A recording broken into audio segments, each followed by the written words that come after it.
నమస్తే. అల్లు అర్జున్ అట్లు ఇద్దరు కలిసి ఏందన్నా పెద్ద భారీగా ప్లాన్ చేసినట్టున్నారు. ఈసారి అంటే వరల్డ్ వైడ్‌గా ఉండే అనిపిస్తది. అంటే మన బాలీవుడ్ మొత్తం టాలీవుడ్ మన టాలీవుడ్ మొత్తం హాలీవుడ్ రేంజ్‌లో ఉంటుందనుకుంటున్నా మూవీ అయితే. ఉమ్. అట్లీతో కాంబినేషన్ అనగానే ఎలా అనిపించింది అసలు ఫస్ట్ నీకు? అంటే ఫస్ట్ అంటే ఆశ్చర్యమైన అంటే అట్లీ అంటే మనకు ఎట్లైనా తెలుగు డైరెక్టర్స్ చాలా మంది ఉన్నారు. బట్ అంటే అట్లీని ఎంచుకుంటాడని అసలు ఎవరు అనుకోలే. అంటే సుకుమార్‌తో ఒక మంచి కాంబినేషన్ వాళ్ళది.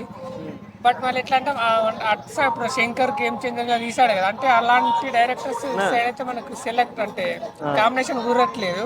ఉమ్. బట్ వీళ్ళ కాంబినేషన్ చూడాలి ఎలా ఉంటుందో. ఓకే, యాక్చువల్ తమిళ డైరెక్టర్స్ తెలుగు హీరోలకు పెద్ద ఇట్లు ఇవ్వట్లేదు. దీన్ని అవును ఎలా అదే. తీసుకోవాలి? ఇది ఎట్లా అంటే ఇది స్టోరీ అనేది బాగుంది అట. మొత్తం ఎట్లా అంటే మన అవతారు అంటే వాళ్ళు విఎఫ్ఎక్స్ చేసిన వాళ్ళు చెప్తున్నారు అంటే ఇలాంటి స్టోరీ మేము ఎప్పుడు చూడలేదు, ఈజ్ బిలీవ్ స్టోరీ అని చెప్తున్నారు అన్నట్టు. ఓకే, ఇప్పుడు మామూలుగానే నేషనల్ కాదు ఇంటర్నేషనల్ అని చెప్పి పుష్పలో డైలాగ్ వేస్తాడు. ఇప్పుడు దాన్ని ప్రూవ్ చేస్తున్నాడు అనుకోవచ్చా? దీన్నైతే ఇదైతే పక్కా ఇప్పుడు ప్రూవ్ చేశారు అనిపిస్తుంది.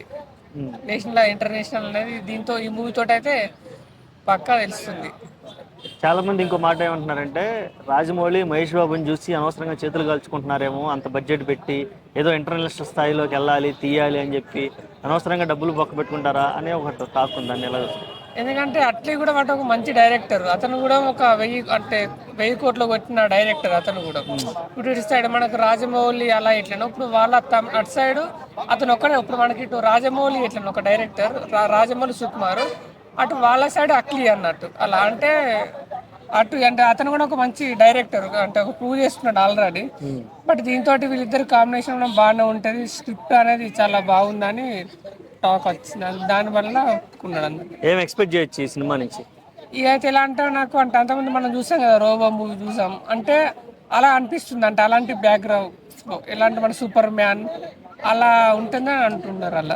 సన్ పిక్చర్స్ ప్రొడ్యూసర్స్ కావ్య మారను వాళ్ళ ఫాదర్ యాక్చువల్ చెప్పాలంటే ఎలా అనిపించింది ఆ ప్రొడక్షన్ లో మన ఆ సినిమా ప్రొడక్షన్ అంటే చాలా పెద్ద ప్రొడక్షన్ అది. ఇప్పుడు అదే అంటే అందులో చేస్తున్నాడు కాబట్టి చాలా బాగా అనిపిస్తుంది. అంటే వాళ్ళు కూడా ఎలా అంటే స్టోరీస్ ఎలాంటి అంటే ఒక మంచి స్టోరీస్ ఎంచుకుంటారు అన్నట్టు. అటు సైడ్ అది పెద్ద అలా ప్రొడక్షన్ చాలా పెద్దది అన్నట్టు. బట్ వాళ్ళు మంచి స్టోరీ ఎన్నుకున్నారు అనిపిస్తుంది అలా. ఓకే, నెక్స్ట్ చూడబోతే కనుక అల్లు అర్జున్ యాంటీ ఫ్యాన్స్ కి ఏం చెప్పాలి? ఈ మూవీ తోటి అయితే ఈసారి ఇప్పుడే 18,000 కోట్లు కొట్టాడు కదా, దీంతో మళ్ళీ ఎట్లా అంటే ఆ లెవెల్లో కాకుండా ఇప్పుడు మళ్ళీ తక్కువ కొట్టాడు అనుకో, అంటే 1000 క్రోర్స్కు బిలో ఉంటే మళ్ళీ అంటే పడిపోతుంది. బట్ ఎందుకంటే ఇది కూడా ఒక మంచి 1000 కోట్ల మూవీ కావాలని అనుకుంటున్నాను. ఓకే అండి, థ్యాంక్ యూ.